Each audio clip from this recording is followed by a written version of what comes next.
में हुए ब्रिक्स शिखर सम्मेलन में प्रधानमंत्री मोदी की रूस यात्रा काफी चर्चा में रही। इस दौरे के दौरान उनका भव्य स्वागत किया गया और रूसी राष्ट्रपति पुतिन के साथ उनकी दोस्ती भी खास चर्चा में रही। पीएम मोदी के चेतावनी भरे भाषण ने भी सभी का ध्यान खींचा। इस समिट के दौरान भारत और चीन के नेताओं की मुलाकात भी एक अहम मुद्दा बन गई है। ब्रिक्स समिट रूस के शहर कजान में आयोजित किया गया था, जिसमें भारत, चीन, रूस, ब्राजील और दक्षिण अफ्रीका के प्रमुख नेताओं ने भाग लिया। समिट के दौरान पीएम मोदी और चीन के राष्ट्रपति शी जिनपिंग की एक महत्वपूर्ण बैठक हुई। इस मुलाकात में पीएम मोदी ने सीमा पर शांति बनाए रखने को प्राथमिकता बताते हुए कहा कि यह दोनों देशों के संबंधों के लिए जरूरी है। दूसरी ओर शी जिनपिंग ने कहा कि भारत और चीन को स्थिर संबंध बनाए रखने के लिए एक दूसरे के साथ मिलकर काम करना चाहिए। इस बैठक के बाद पाकिस्तान के राजनीतिक विश्लेषकों ने भी इस पर अपनी राय दी। उन्होंने इस मुलाकात को बहुत महत्वपूर्ण बताया और कहा कि यह पीएम मोदी के लिए एक बड़ी सफलता है। उनका मानना है कि इससे भारत में पीएम मोदी का कद बढ़ेगा और उनके समर्थक, जो पहले से ही मोदी है तो मुमकिन है का नारा लगाते हैं और जोर शोर से इस नारे का प्रचार करेंगे। इस मुलाकात ने दुनिया का ध्यान अपनी ओर खींचा है, क्योंकि यह दो एशियाई महाशक्तियों के बीच संबंध सुधारने की दिशा में एक बड़ा कदम हो सकता है। भारत और चीन के बीच लंबे समय से सीमा विवाद चल रहा है और इस बैठक से उम्मीद की जा रही है कि दोनों देश शांति और स्थिरता को प्राथमिकता देते हुए आगे बढ़ सकते हैं। आज की इस इंटरेस्टिंग वीडियो में आगे बढ़ने से पहले इस वीडियो को एक लाइक करके चैनल को सब्सक्राइब जरूर कर लीजिए, क्योंकि यह आपके लिए सिर्फ 1 सेकंड का काम है, लेकिन इससे हमारी काफी बड़ी मदद होती है। ब्रिक्स समिट के इस सत्र में पीएम मोदी और शी जिनपिंग की मुलाकात एशिया के भविष्य के लिए महत्वपूर्ण मानी जा रही है।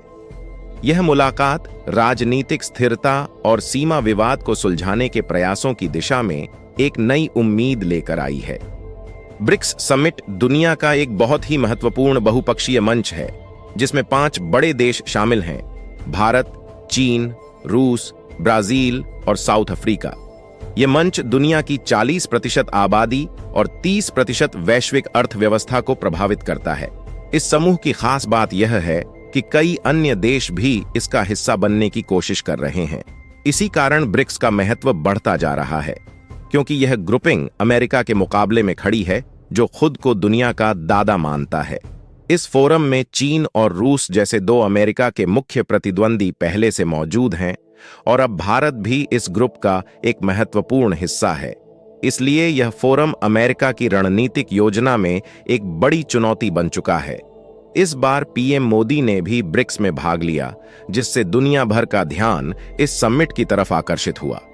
इस समिट के जरिए भारत ने यह दिखा दिया कि वह अपनी विदेश नीति में स्वतंत्र और आत्मनिर्भर है। पीएम मोदी ने यह संदेश दिया कि भारत चाहे चीन हो या रूस, सबके साथ अपने राष्ट्रीय हितों को प्राथमिकता देते हुए काम कर सकता है।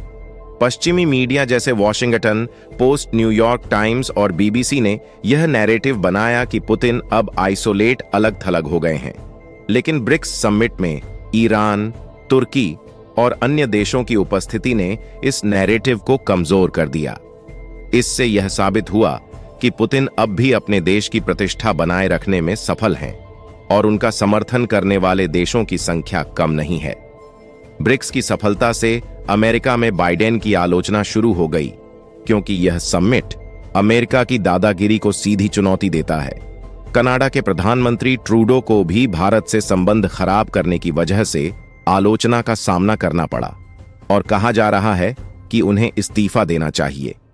इस ब्रिक्स समिट ने साबित कर दिया है कि सिर्फ नैरेटिव और अखबारों में छपी खबरों से ही दुनिया की राजनीति नहीं चलती।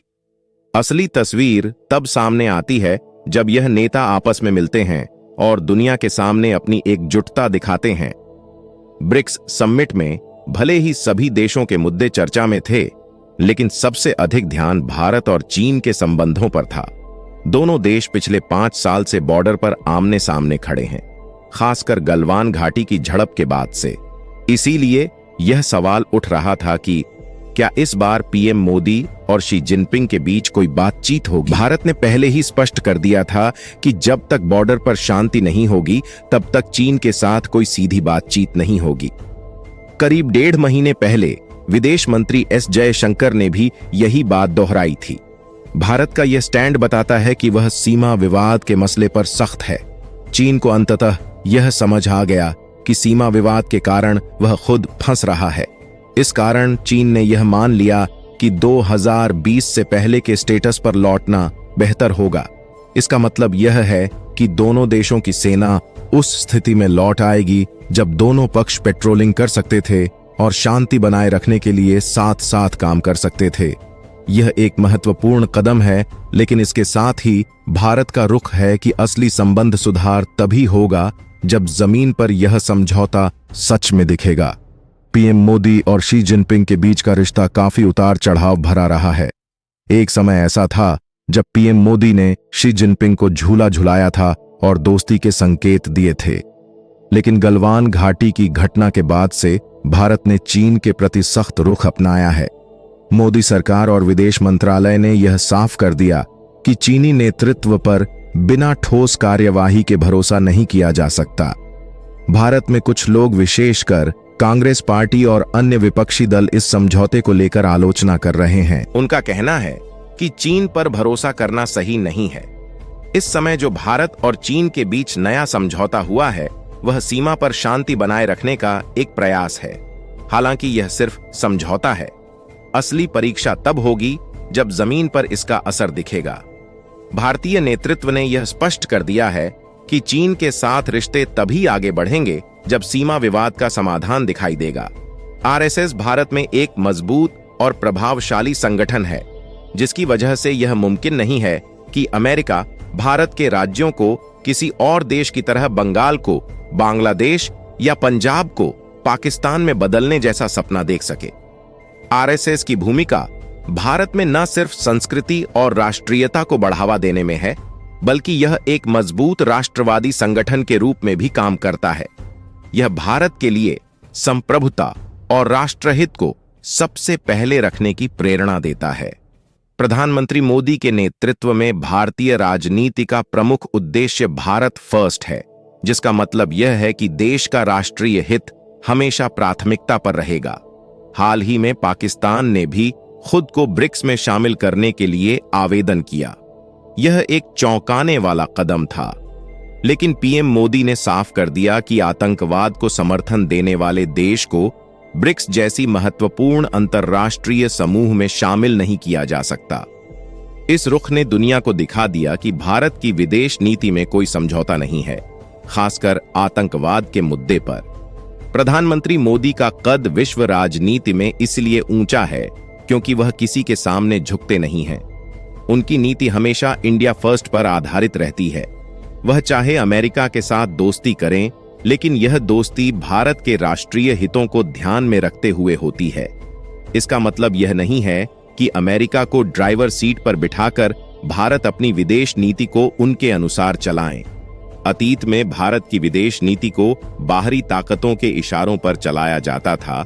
उदाहरण के तौर पर मनमोहन सिंह ने अपने 10 साल के कार्यकाल में 2 बार इस्तीफा देने की पेशकश की थी, और यह दोनों मामले अमेरिका से जुड़े थे। यह जानकारी संजय बारू की किताब में दी गई है, जो उस समय मनमोहन सिंह के मीडिया सलाहकार थे। आज की भारत सरकार न केवल भारत की संप्रभुता को मजबूत कर रही है, बल्कि विदेश नीति में भी स्वतंत्रता और आत्मनिर्भरता को प्राथमिकता दे रही है। चाहे अमेरिका हो या कोई और ताकतवर देश, पीएम मोदी ने यह स्पष्ट कर दिया है कि भारत किसी के सामने झुकेगा नहीं और हमेशा नेशनल इंटरेस्ट को प्राथमिकता देगा। प्रधानमंत्री मोदी ने 2014 के बाद से ही यह स्पष्ट कर दिया है कि भारत अब किसी देश के प्रभाव में नहीं रहेगा। इससे पहले भारत कभी चीन, कभी रूस, तो कभी अमेरिका के इशारों पर चलता रहा है। लेकिन मोदी ने दुनिया के सामने यह घोषित कर दिया कि भारत एक आत्मनिर्भर, खुद मुख्तार देश है और वह अपनी नीति खुद बनाता है। पीएम मोदी की विदेश नीति का सबसे बड़ा उदाहरण यह है कि यूक्रेन युद्ध के दौरान भी उन्होंने रूस के साथ अपने व्यापारिक संबंध बनाए रखे, जबकि पूरी दुनिया रूस को आइसोलेट करने की कोशिश कर रही थी। इसके अलावा ईरान पर सैंक्शंस के बावजूद भारत ने ईरान से पेट्रोलियम आयात जारी रखा और चाबहार पोर्ट का विकास किया, जो भारत के लिए एक रणनीतिक महत्व रखता है। मोदी सरकार ने एक ओर जहां इजरायल के साथ अपने संबंधों को मजबूत किया, वहीं दूसरी ओर ईरान के साथ भी अच्छे रिश्ते बनाए रखे। यह दिखाता है कि भारत किसी के दबाव में आकर अपनी विदेश नीति को नहीं बदलता, बल्कि वह राष्ट्रीय हित को सबसे ऊपर रखता है। पाकिस्तान ने भी हाल ही में ब्रिक्स समिट को लेकर पीएम मोदी की तारीफ की।